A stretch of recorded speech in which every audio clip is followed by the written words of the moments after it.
محمد يا رسول الله يا حبيب الله يا رسول الله يا حبيب الله يا نبي الله محمد. الحمدللہ رب العالمین والعاقبۃ للمتقین والصلاۃ والسلام علی سید المرسلین. اما بعد، اعوذ باللہ من الشیطان الرجیم، بسم اللہ الرحمن الرحیم. السلام علیکم ورحمۃ اللہ وبرکاتہ. اعتکاف سے اٹھنے کا طریقہ. اعتکاف سے جب مسنون اعتکاف کے لیے بیٹھا جاتا ہے، سنت اعتکاف رمضان المبارک کے آخری عشرے میں، تو اس کے اٹھنے کا کیا طریقہ ہے، یعنی کب اٹھا جائے. جب عید کے چاند کا ایک اچھے طریقے سے مستند طریقے سے اعلان ہو جائے کہ چاند نظر آ گیا ہے، صبح عید ہے، تو پھر اعتکاف سے اٹھنے کی تیاری کی جائے. نماز مغرب اعتکاف کے اندر ہی ادا کی جائے اور اس کے بعد اعتکاف سے باہر آ جائے. بہتر یہ ہے، ہمارے بزرگان دین کا بھی یہ معمول رہا ہے، اور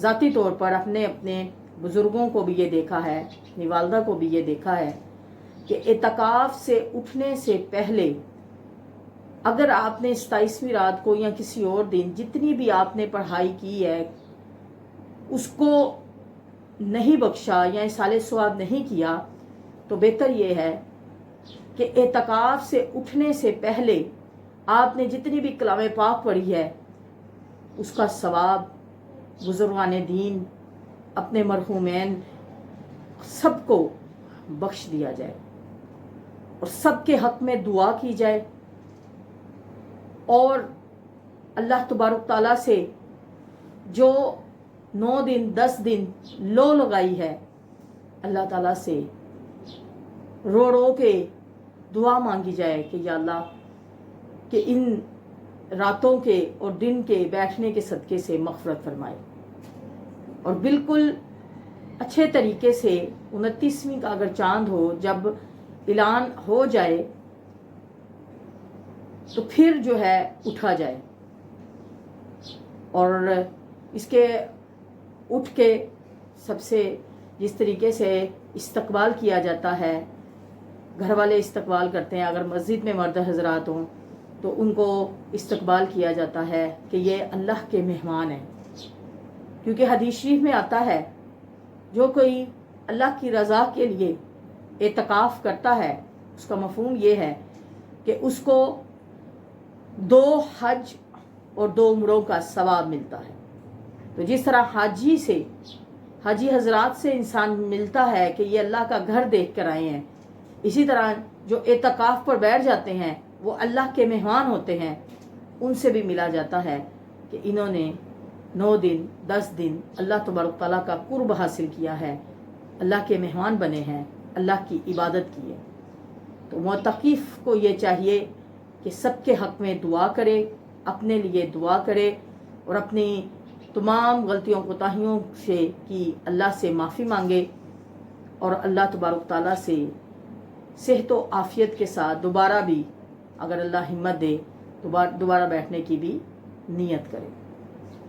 اور اس کے ساتھ ساتھ اس رات اٹھنے کے بعد صرف دوسری چیمگوئیوں میں یا باتوں میں مشغول نہ ہو جائے، بلکہ یہ رات لیلۃ الجائزہ کہلاتی ہے. یعنی اس رات عبادت کرنے کا بہت زیادہ ثواب ہے، اور یہ رات اللہ سے عیدی لینے کی رات ہے. یعنی اعتکاف سے اٹھنے کے بعد بھی اس رات کو غفلت میں نہ گزارا جائے، بلکہ اس رات بھی عبادت کی جائے. اس رات کی عبادت بہت مقبول ہے، اور جو اس رات کو یعنی چاند رات کو جو عبادت کرتا ہے وہ اللہ تبارک تعالیٰ کا قرب حاصل کر لیتا ہے. یہ صرف معتکف کے لیے نہیں بلکہ ہر مسلمان مرد اور عورت کے لیے ہے کہ چاند رات کو اللہ کو راضی کیا جائے. جس طرح شب برات میں عبادت کرنے کا ثواب ہے، اسی طرح چاند رات کی عبادت کا بھی اتنا ہی ثواب ہے۔ تو اللہ تبارک تعالی ہم سب کو اپنا قرب نصیب فرمائے، سب کی مغفرت فرمائے اور ہم سب کی مشکلوں کو آسان فرمائے۔ آمین ثم آمین۔